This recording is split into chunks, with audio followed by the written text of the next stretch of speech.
السلام علیکم پیارے دوستو، امید ہے آپ سب خیر و عافیت سے ہوں گے۔ اسلام امن کا پیغام دیتا ہے اور اس کا علم سیکھیں اور اسے دوسروں تک پہنچائیں۔ تھوڑا علم زیادہ عبادت سے بہتر ہے اور انسان کے فقیہ ہونے کے لیے اللہ تعالیٰ کی عبادت کرنا ہی کافی ہے، اور اس کے جاہل ہونے کے لیے صرف اپنی ہی رائے کو پسند کرنا ہی کافی ہے۔ ماں کی دعا کا اثر اور اس کے بیٹے کی قید کا ایمان افروز واقعہ میں آپ لوگوں سے شیئر کروں گی۔ حضرت سیدنا عبد الرحمن بن احمد علیہ رحمۃ اللہ سمد اپنے والد سے روایت کرتے ہیں کہ ایک مرتبہ ایک بوڑھی عورت حضرت سیدنا بکا بن مخلد علیہ رحمۃ اللہ سمد کی بارگاہ میں حاضر ہوئی اور بڑے غمگین انداز میں یوں عرض گزار ہوئی: حضور، میرے جوان بیٹے کو رومیوں نے قید کر لیا ہے اور وہ زنجیروں میں جکڑا ہوا ان کے ظلم و ستم کا نشانہ بن رہا ہے۔ میرے پاس اتنی رقم نہیں کہ میں فدیہ دے کر اسے آزاد کروا لوں۔ میری ملکیت میں صرف ایک چھوٹا سا گھر ہے جسے میں بیچ بھی نہیں سکتی۔ اپنے لخت جگر کی جدائی کے غم نے میرے دن کا سکون اور راتوں کی نیند اڑا دی ہے۔ مجھے ایک پل سکون میسر نہیں۔ خدارا میری حالت زار پر رحم فرمائیں۔ اگر آپ رحمت اللہ تعالیٰ علیہ کسی صاحب حیثیت سے کہہ دیں تو وہ فدیہ دے کر میرے بیٹے کو آزاد کرا لے گا اور اس طرح مجھے قرار نصیب ہو جائے گا۔ اس بوڑھی ماں کی یہ ممتا بھری باتیں سن کر آپ رحمت اللہ تعالیٰ علیہ نے اسے تسلی دیتے ہوئے فرمایا: محترمہ، اللہ عز و جل پر بھروسہ رکھو، وہ ضرور کرم فرمائے گا۔ میں آپ کے معاملے کو حل کرنے کی کوشش کرتا ہوں، آپ بے فکر ہو جائیں۔ جب دکھیاری ماں نے دھارس بندھانے والی یہ باتیں سنی تو دعائیں دیتی ہوئی وہاں سے رخصت ہو گئی۔ راوی کہتے ہیں کہ جب وہ بڑھیا وہاں سے چلی گئی تو آپ رحمت اللہ تعالیٰ علیہ سر جھکا کر بیٹھ گئے۔ آپ رحمت اللہ تعالیٰ کے مبارک ہونٹوں کو جنبش ہوئی اور آپ رحمت اللہ تعالیٰ کچھ پڑھنے لگے، لیکن ہم آپ رحمت اللہ تعالیٰ علیہ کے کلام کو نہ سن سکے۔ آپ رحمت اللہ علیہ کافی دیر تک اس حالت میں رہے۔ کچھ عرصہ بعد وہی بوڑھی عورت اپنے جوان بیٹے کے ساتھ آپ رحمت اللہ تعالیٰ کی خدمت میں حاضر ہوئی۔ وہ آپ رحمت اللہ تعالیٰ علیہ کو دعائیں دے رہی تھی اور آپ کا شکریہ ادا کر رہی تھی۔ پھر کہنے لگی: حضور، آپ رحمت اللہ تعالیٰ کی برکت سے میرے بیٹے کو اللہ عز و جل نے قید سے رہائی عطا فرمائی ہے۔ اس کا واقعہ بڑا عجیب ہے۔ یہ خود اپنی رہائی کا واقعہ آپ رحمت اللہ تعالیٰ کے سامنے بیان کرنا چاہتا ہے۔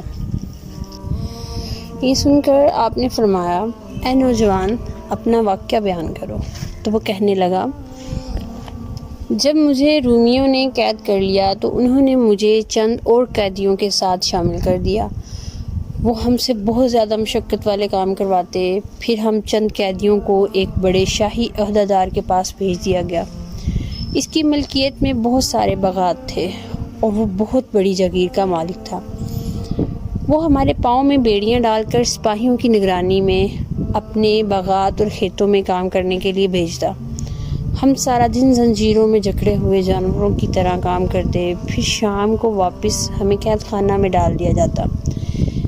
اسی طرح ہم ان کی قید میں مشقتیں برداشت کر رہے تھے۔ ایک دن ایسا ہوا کہ جب شام کو ہمیں واپس قید خانے کی طرف لایا جا رہا تھا تو یکایک میرے پاؤں میں بندھی ہوئی مضبوط بیڑیاں خود بخود ٹوٹ کر زمین پر آ گریں۔ جب سپاہیوں کو خبر ہوئی تو وہ میری طرف دوڑے اور چیختے ہوئے کہنے لگے: تو نے بیڑیاں کیوں توڑ ڈالی؟ میں نے کہا: بیڑیاں خود بخود ٹوٹ گئیں، میں نے ان کو ہاتھ بھی نہیں لگایا۔ اگر تمہیں یقین نہیں آتا تو دوسرے قیدیوں سے پوچھ لو۔ نوجوان کی یہ بات سن کر سپاہی بہت حیران ہوئے اور انہوں نے جا کر اپنے افسر کو یہ واقعہ بتایا۔ وہ بھی حیران ہوا۔ اس نے فوراً ایک لوہار کو بلایا اور کہا: اس نوجوان کے لیے مضبوط سے مضبوط بیڑیاں تیار کرو۔ لوہار نے پہلی بیڑیوں سے مضبوط بیڑیاں تیار کی۔ مجھے دوبارہ پابند سلاسل کر دیا گیا۔ ابھی میں ان بیڑیوں میں چند قدم ہی چلا ہوں گا، وہ بھی خود بخود ٹوٹ گئیں۔ ٹوٹ کر زمین پر گر پڑی۔ یہ منظر دیکھ کر سارے لوگ بہت حیران ہوئے اور انہوں نے باہم مشورہ سے ایک راہب کو بلایا اور اسے ساری صورتحال سے آگاہ کیا۔ راہب نے ساری گفتگو سن کر مجھ سے پوچھا، اے نوجوان، کیا تمہاری والدہ زندہ ہے؟ میں نے کہا، ہاں الحمدللہ عز و جل، میری ماں زندہ ہے۔ راہب نے میری بات سن کر ان لوگوں کی طرف متوجہ ہوا اور کہنے لگا، اس نوجوان کی والدہ نے اس کے لیے دعا کی ہے، اس کی دعاؤں نے اس نوجوان کو اپنے حصار میں لے رکھا ہے اور اللہ عز و جل نے اس کی ماں کی دعا کو قبول فرما لیا ہے۔ اب چاہے تم اسے کتنی ہی مضبوط زنجیروں میں قید کرو، یہ پھر بھی آزاد ہو جائے گا۔ لہٰذا بہتری اسی میں ہے کہ اسے آزاد کر دو۔ جس کے ساتھ ماں کی دعائیں ہوں اس کا کوئی کچھ نہیں بگاڑ سکتا۔ راہب کی یہ بات سن کر ان رومیوں نے مجھے آزاد کر دیا اور مجھے اسلامی سرحد تک چھوڑ گئے۔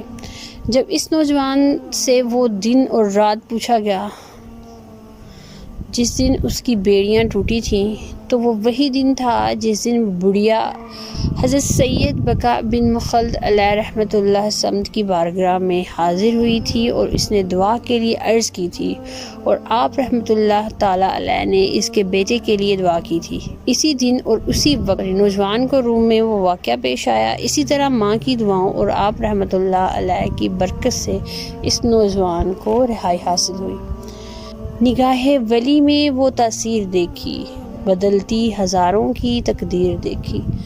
اللہ عز و جل کی ان پر رحمت ہو اور ان کے صدقے ہماری مغفرت ہو، آمین۔